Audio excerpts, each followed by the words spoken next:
Now this is recording. RTI International Center for Forensic Science presents Just Science.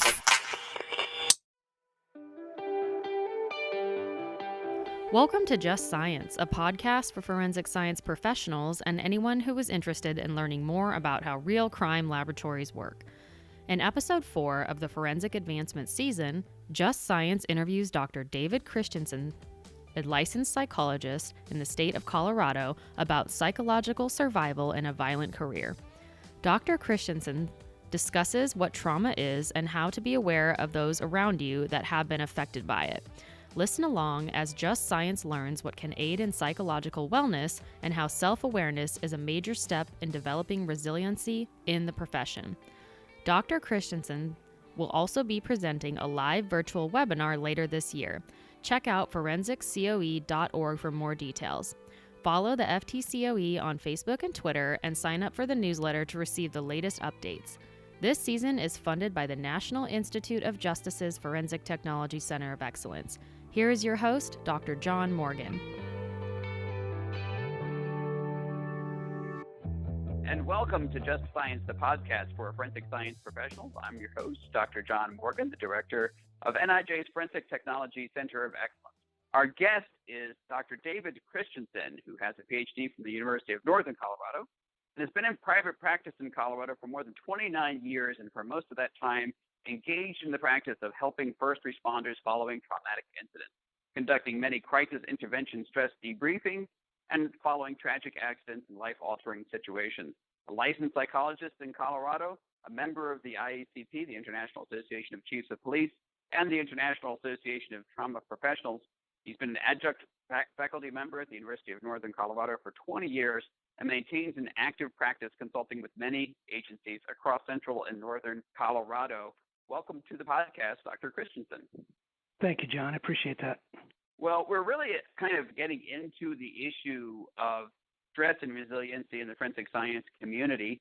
And it's a very important issue because it's an issue that's become more in the news because of the major incidents that not only crime scene professionals, but also the medical legal death investigation professionals and others have to deal with, but also just the stress of being involved in forensic science at a time when demands are increasing and the stress can be just increased as well. Let's start, Dr. Christensen, just kind of laying down some groundwork with respect to trauma itself. Can you help me by first saying, how do you view trauma as a phenomenon? And how do you define even this person has been exposed to trauma? Well, that's a very good question. And I break it down into a couple different categories, one of them being a physiological response when the event happens, a burst of adrenaline, for example, where the person intensifies their physiology. They have a release of adrenaline or cortisone, and they begin to experience the scene in a very visceral way. And so they take in the data visually or auditorily or tactily, and it's an intense feeling that goes with that.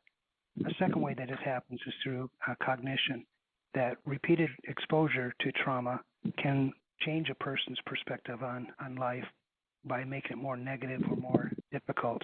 They begin to see life through a different lens by repeated exposure to trauma. And so it becomes a cognitive change. They don't experience joy.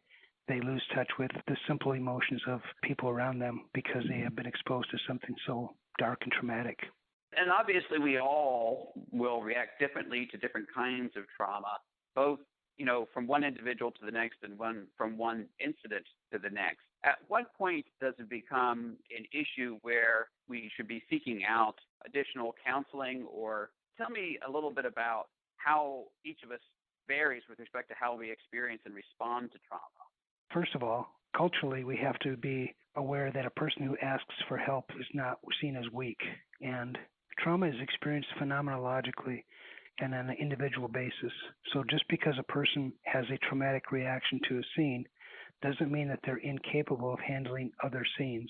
It just means that that one in particular reached their core, reached who they are as a person in a unique way, perhaps because they have a child of the same age as the deceased, perhaps of issues at home, perhaps of fatigue, but there's many factors that go into how we respond to trauma and why a particular trauma seems to hit home for us.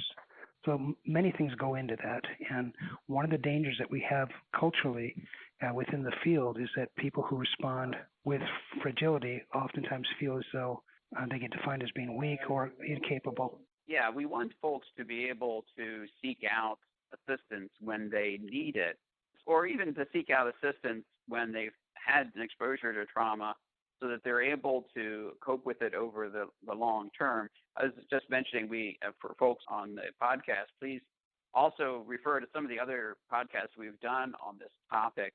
We'll link to those off of the page. For example, Frudenberg from the Las Vegas Coroner's Office talking about the stress and trauma associated with their response to the mass shooting in Las Vegas in 2017.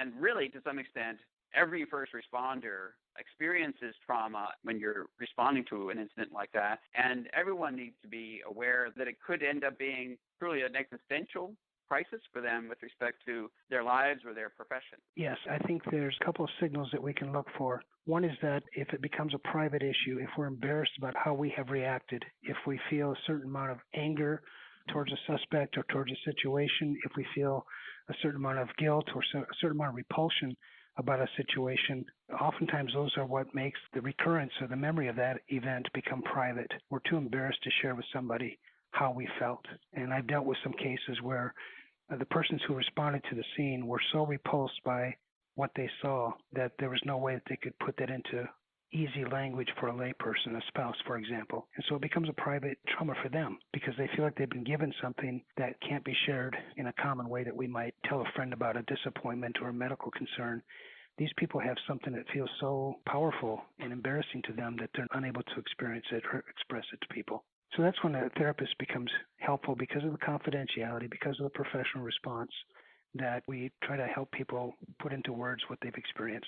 Yeah, and taking a step back, how do you determine the variation among some folks? For example, I might have a real problem if I see my own child, obviously, or even if they have a small problem where they skin their knee or something like that. But I also might have, like you said, I might associate another individual and think back to myself or a loved one in that regard. Why do we associate in that way? It's obviously not a problem, but the human mind actually works to make those associations all the time, whether it's experiencing trauma or not. Is that something that we need to understand in order to be able to kind of deal with our feelings about the trauma? Absolutely. Most persons listening to this would be familiar with Pavlov and the famous experiment from 1904 in which the dogs were trained to salivate to a bell. And the importance of that is simply that physiological responses in the human body, in humans, for example, it might be a heart rate or respiratory rate or eye blinks or sweating or physical gestures, that those things can be trained, whereas before that, we mostly believe that only external body movements, for example, catching a ball or playing an instrument, that those could be trained, but the internal workings of heart rate, respirations, internal muscle movements, those kinds of things could not be trained. So Pavlov's experiment became very famous in part because it showed us that things that we are unconscious of, involuntary movements, for example, can be trained. And once trained, they can last for a lifetime. So a person who flinches at a certain event or has a stomach ache or has a headache or has muscle tension just from that one event, they could experience a recurrence of that symptom sometimes for years to come. Secondly, related to people that might be listening to this podcast would be people who stay with psychology and understand that also in addition to the bell, the dog could be taught to salivate to a buzzer prior to the bell or to a light prior to the bell, which we'd call secondary traumatization or tertiary traumatization as well, is that it doesn't have to be the exact symptom that triggers the response. It can be something related to that. And that's where it gets pretty complicated because the person himself or herself may not recognize the secondary, tertiary traumatization that has occurred. And so they're reacting to things in their environment that recreate the trauma for them that other people would not notice at all. And this is where it can actually manifest as just anxiety. You're under a constant stress or you feel anxiety that can be very debilitating. It could be related to the trauma, but you don't really know consciously what the origin of that anxiety is. That's correct. Most commonly what will happen is a person will take a deep breath upon the site of a trauma. They'll take that inhale And then later on, their breathing patterns will change, again, primarily at bedtime, but their breathing patterns will change, reflecting the trauma, even though it could have been days or weeks or sometimes years after the actual trauma occurred. That physiological response can still bring back the trauma in a physiological sense. They may not have the image in their mind, but their body remembers. They have muscle tension. They can't sleep. They activate adrenaline in situations that those things are not required. Now, me, I have a tendency, I won't call it a strength, but it's an asset into something like this, in the sense that I have an ability to intellectualize things, which is why I do well a podcast, right?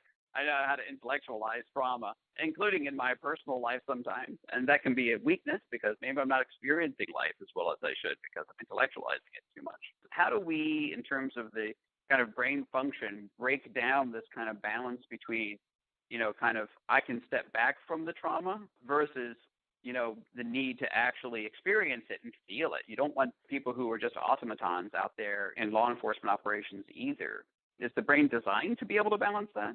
Well, you bring up a very good point. The brain has two hemispheres to it, and this is an oversimplification, but the left brain typically deals with hard data, factual data, and linear data, and the right brain deals with emotional data or artistic data or aesthetic data. And so it's actually a good trait for first responders and for people who do crime scene investigation to have a left brain approach to it. They don't see necessarily a murder, but they see a body, they see instruments of murder and so on, but they don't actually see that there are real people that are dead. And that can be a healthy function, that essentially what they're dealing with are bodies as opposed to people. The problem with it is if you do that so excessively that then your own children's emotional needs or their wounds or perhaps those of your spouse or a close friend, when they experience an emotional reaction, we can left brain it. We can just respond factually and not show empathy and compassion for people who we should not have that left brain response to. We should be responding emotionally, especially to our children and those in our family. We should respond with the right brain. And when we're so used professionally to responding with the left brain, it's hard to make that switch when you get home and say, wait a minute, these are not just human figures in my home. These are real people with real feelings.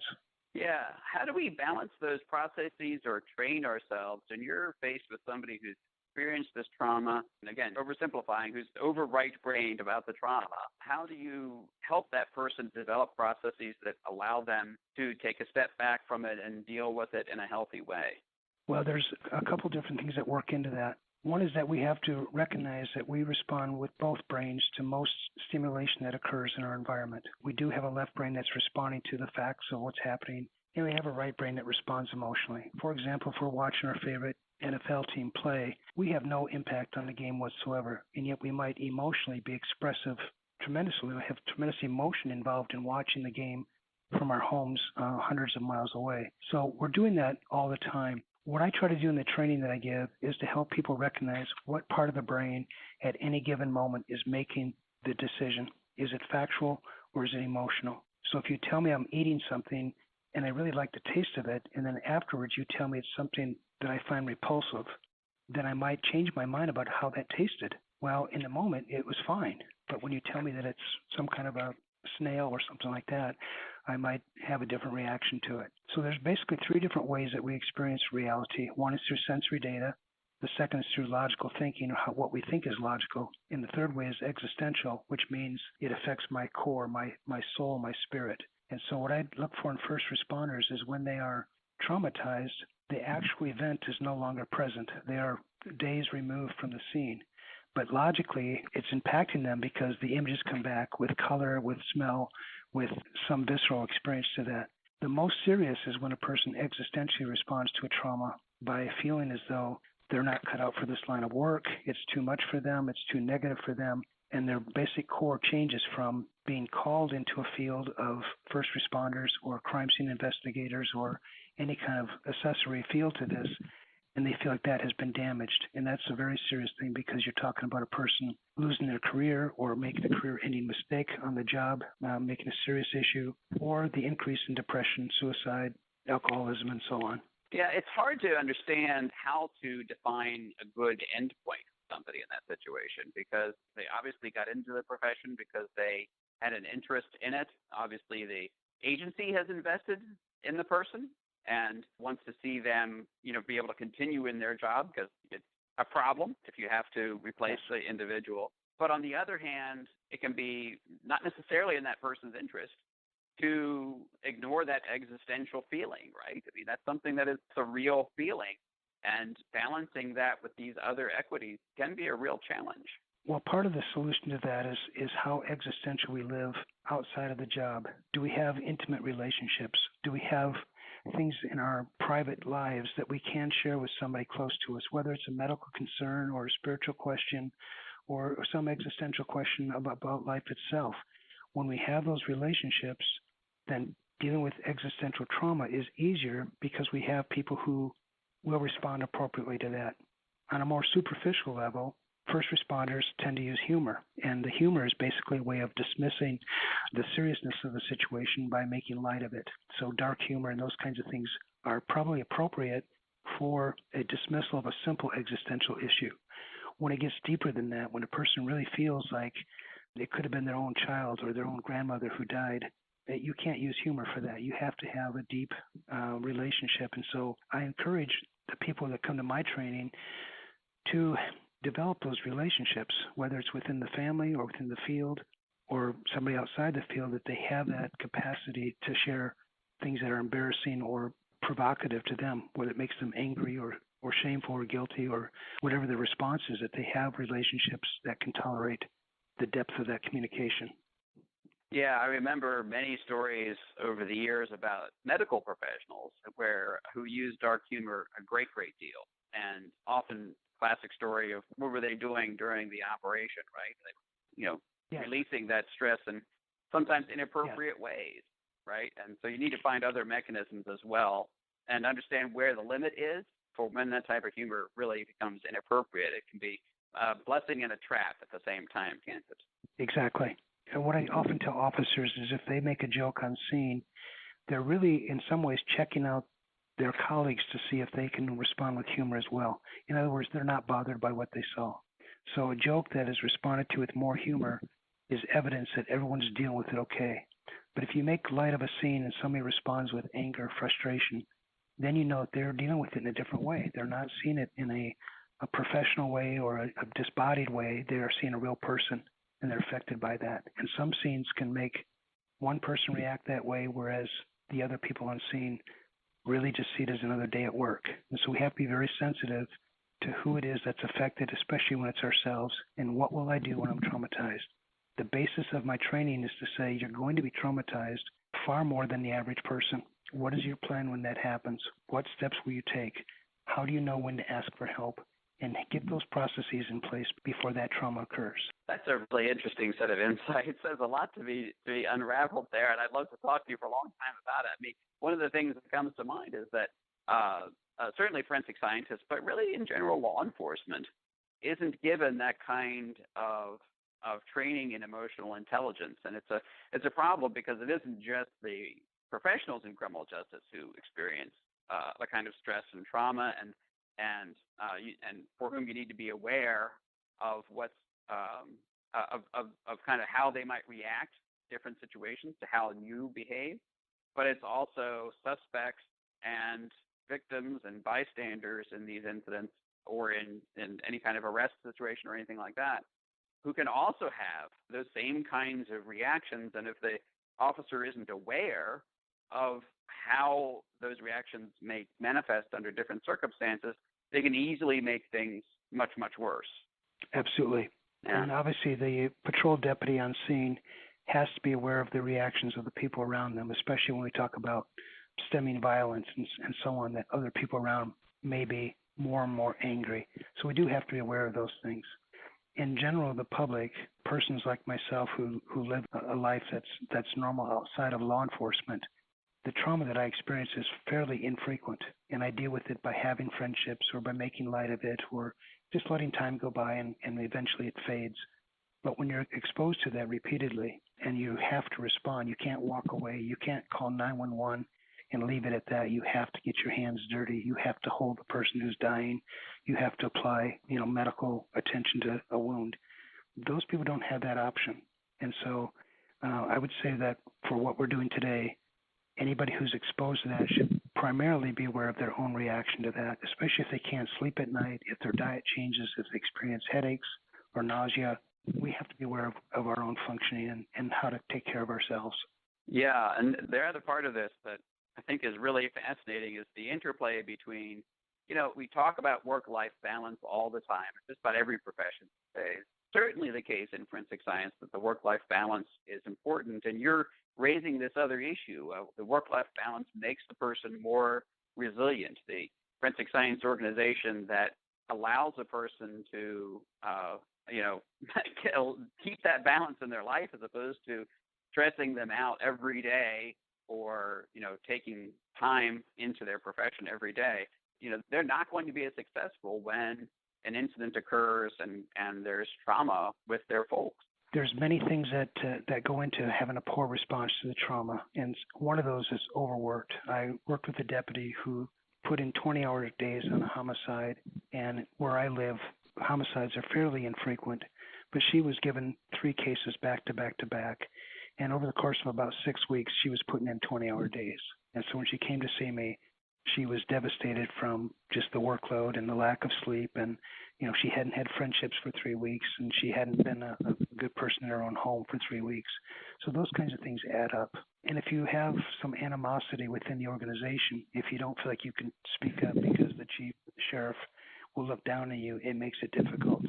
If you have a culture where it's just humor, that we just make light of everything that happens as traumatic, you don't have the resources then to deal with that existential blow. If you say something, it's going to be made fun of. So we have to change the culture that way too, that people recognize that it's going to happen. And it happens to people after 20 years in the field, and they just don't expect it to happen. I mean, we all have highs and lows in our personal life and in our careers. I mean, that's to be expected. The ways in which the strategies that we deal with personally and the supports that we put around ourselves are so important so that we can manage those highs and lows effectively. Let's talk about, I guess, 2 ways that we might do that. I mean, first, on a personal basis, there's ways that we can build supports around ourselves with respect to, family and friends and being part of communities that matter to us. But I assume that there's also some techniques and other practices that people can try to practice, whether they're experienced a lot of trauma or not, so that they can be more resilient. Yes, there's certainly things that we should all understand and practice individually apart from any other relationship. And that is one of the major things is understanding our own physiology. It would make sense to somebody next to me if I responded with heightened anxiety about a certain breed of dog if I explained to them that breed of dog bit me when I was a child. But apart from that person being there, if I just get aroused with anxiety about a situation and I don't even recognize that I've done that, I'm in more trouble. When I do recognize that this situation makes me nervous or nauseous or hypervigilant, then I can calm my own body through 3 primary ways. One is that I make sure that my body is totally relaxed. I don't have muscle tension that comes back to me. Secondly, I regulate my breathing. If you slow your breathing down, the physiology slows down. And thirdly, I have filled my brain with spiritual things or pleasurable things that I can think of in a given moment. So life is not terrible. This is a terrible situation, but in general, my life has had many pleasant things. I have many pleasant memories of experiences. So those are 3 ways primarily that every person should use, even apart from a culture that might be less receptive. And of course, people who aren't able to do that oftentimes resort to other strategies that oftentimes alcohol or even drugs or violence or treating others around them poorly. There's a lot of really negative ways for a person to respond to the trauma that they are experiencing. Absolutely. If you are wound up with anxiety and you have adrenaline flowing through your body for multiple hours a day, or especially at bedtime, everyone is familiar with what alcohol can do. That alcohol can overpower the anxiety and eventually put you to sleep. So it's a very attractive alternative to being healthy. The same would be with drugs. The same would be with other inappropriate releases of adrenaline that do calm us down, but they're in the long run, they become very unhealthy for us. So it's very important that a person understand their own physiology. When it gets aroused, that it's done through Pavlovian means. It's not that the trauma is reoccurring, it's that some element in their environment has triggered that memory, and to quell that or to stop that through those 3 things that I mentioned, the body, the breathing, and the brain, When you're able to do that, then your physiological arousal is shortened. It's manageable. It seems more appropriate. The other kind of layer that we can discuss here is also at the organizational level. There are a lot of people who listen to this podcast who are managers and supervisors or laboratory directors who have a position of responsibility in forensic science. What can an organization do now to help their folks become more resilient? To me, the best thing to do is to bring in training that addresses the group as a whole. That way everybody has heard it, everyone knows the model that's being promoted, and they're familiar with that. And it gives an organization as a whole an inoculation to what we're dealing with. And so it's not individual, it's in mass that the organization exposed to training that is familiar to everybody. Secondly, I think that managers of agencies like this need to be aware that when a person comes to them, that immediate help would be beneficial to them. I wish that every organization provided EAP or paid for sessions initially for a person, because when these things are caught early, like with any medical condition, the results are much better. You don't want to see somebody become so negative and then have a negative reaction from their sheriff or chief or manager that intensifies it. They don't get it. They don't understand me.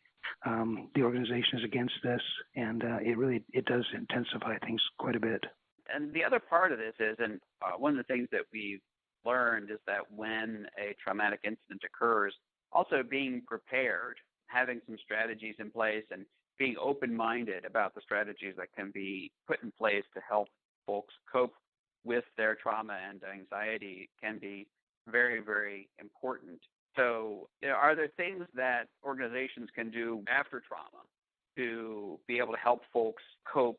Are there some best practices that can be followed? Well, I'm a strong believer in the debriefings, and debriefings are beneficial for two reasons. One is that cognitively it gives a chronological progression of how the event happened and who responded how. Oftentimes, a first responder in the situation is only aware of their own actions. They are providing triage, or they're providing some response to safety of the scene, and they're not aware of what's happening in other areas. They're not aware of why somebody suddenly made a different movement or addressed a different concern. And so cognitively, a debriefing helps everybody in the room get a chronological sense of what happened and why. And secondly, it awakens people in the room that others had a similar reaction to it. If we respond to a scene that involves a tragedy or death, and the scene can be explained, it's a logical thing, the person was speeding, the person is of advanced age, something like that, it doesn't seem to provoke trauma because our logic would tell us the person has lived a full life and they were speeding, they didn't hurt anybody else. Those kinds of things make it easier for a person to, as you mentioned earlier, put it in their left brain or just make a logical reaction to it. But when it intensifies an emotional reaction and other people in the room have had that same reaction, it normalizes how a given person's feelings make sense. We all felt that. We all were angry. We were all devastated. We were all shocked at what happened. So the debriefings are one way of doing that. A second way is just routinely just addressing this, giving people an opportunity. The wellness programs have become popular where you're given an opportunity to speak with a therapist regardless of when the trauma occurred. It's just a regular part of your yearly annual checkup that you go talk with somebody, and sometimes you've forgotten an event from 6 months ago, but in that 1 hour session, it comes back and you can deal with it more effectively. So I think there are some cultural changes that are going on, unfortunately driven by the number of traumas that we have and by the culture of our nation right now with how many traumas do occur.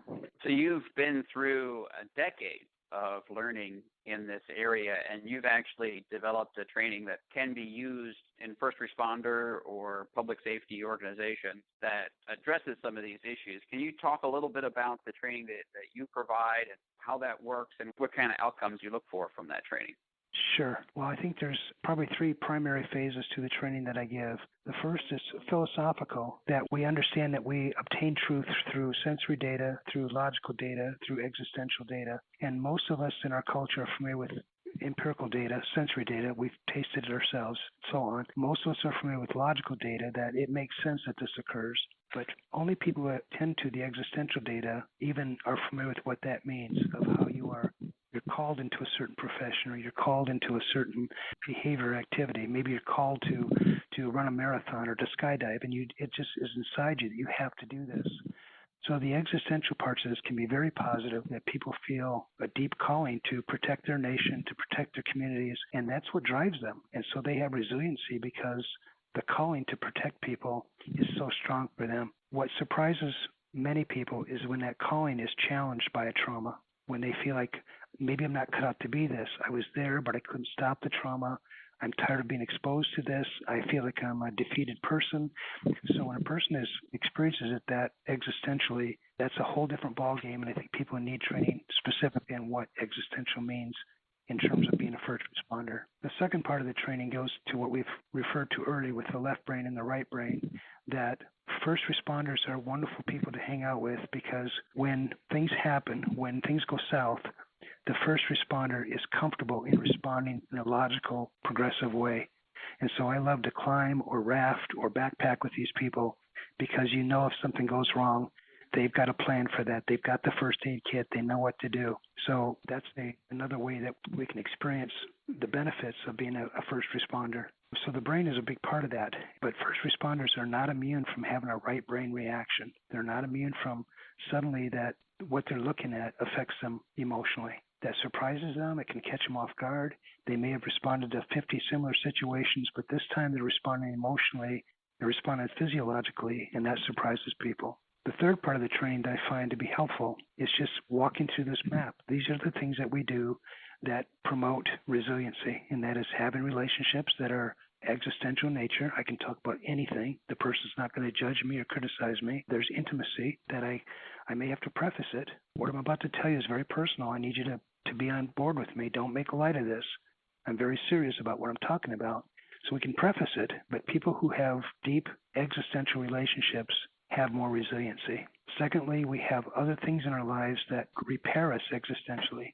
A person who fly fishes or goes for a run or engages with their children or has a hobby that they particularly enjoy, if they see that as existentially filling them, then they know where to turn for that kind of enlightenment. So they take a day off, and rather than staying in bed and bemoaning things and repeating their anxiety, they do something that restores them existentially. They feel better about life, having gone to an art museum, having had coffee with a friend, having exercised more aggressively, so things of that nature. So what do you do, David, to relax yourself? How do you deal with the existential crises of David Christensen's life? Well, I do have several good existential relationships with people, and I have apprised them, each of them, that I'm not immune to having a bad day or having an emotional reaction. Sometimes I have patients in my office who have expressed things that are impossible for therapy to address. You can't bring back a dead child. You can't make a person have physical relief from pain when they're going to be in back pain the rest of their lives from what happened.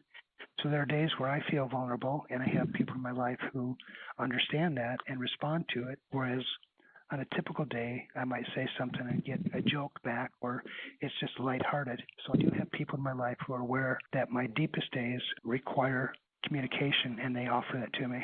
I've also been told by a number of people that I have good choices of hobbies.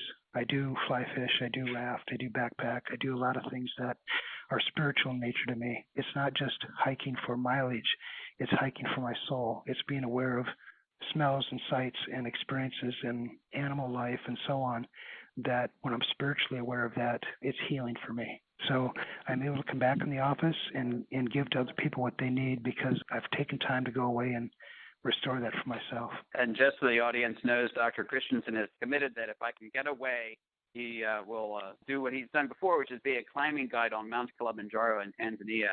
That sounds like a wonderful spiritual experience, and definitely something that would be healing for any of us who were able to go along with such a trip. So you definitely practice what you preach in making sure you have those kinds of things in your life. Well, just to take the Kilimanjaro as an example, a person could go there and bemoan the fact that they're hiking for 5 or 6 hours every day. Or you could go there and just have your eyes wide open, your ears wide open. You're listening to the African guides singing songs in Swahili. You're seeing things that you'll never see again. You're tasting food that you've never had before. So you can make this a deeply spiritual experience, or you could get on the trail and just begrudge the fact that you should have worked out more and how tiring it is and how far is it to camp. So you make that choice even in that moment, that you can go to a place like Kilimanjaro, you can fly fish and be angry the whole time, be negative the whole time. So part of that is just recognizing the spiritual opportunity that you have, and that can be with your own child, pushing them on a swing or taking them on a bicycle ride. It's being aware that you have a spiritual option available to you that will heal you, and making sure that you choose that perception of what you're doing. Thank you very much. Our guest today has been Dr. David Christensen, talking about resiliency in trauma. If you liked what you heard today, which I certainly did, I learned a great deal and really enjoyed the conversation with Dr. Christensen today.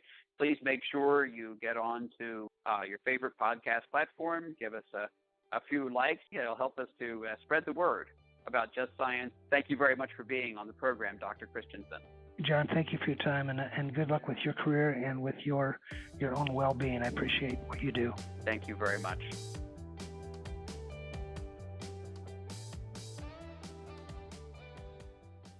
Next week on Just Science, we will have Katie Featherston, Brian Hoey, and Jeremy Triplett to discuss the ASCLD Rapid DNA Committee efforts.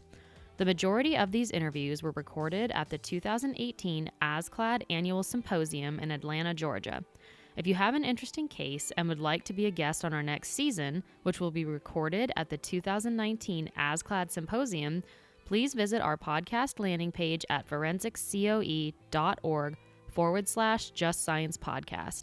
Opinions or points of views expressed in this podcast represent a consensus of the authors and do not necessarily represent the official position or policies of its funding.